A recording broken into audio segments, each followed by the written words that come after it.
एक दिन चार दोस्त अहमद, मरियम, अली और जारा एक कुश्ती पर समंदर की सैर के लिए निकले। अचानक आसमान पर रंग बरंगे बादल छा गए और उनकी कुश्ती एक जादुई तूफान में घूमने लगी। जब तूफान थमा तो बच्चे एक अजीब और गरीब जजीरे पर जा पहुंचे।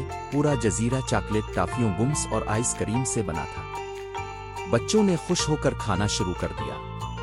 वो चॉकलेट की पहाड़ियों पर चढ़े, टॉफी के दरख्तों से मीठा तोड़ा और आइसक्रीम के चश्मों से दूध पिया। लेकिन कुछ ही देर में उनके पेट में दर्द होने लगा, दांतों में तकलीफ हुई और उन्हें चक्कर आने लगे। तब एक मीठी शक्ल वाली परी आई जिसका नाम ऊशकरेना ऊ था। इसने बच्चों को समझाया, ये जजीरा तुम्हारे लिए तोहफा था, लेकिन तोहफे का सही इस्तेमाल जरूरी है।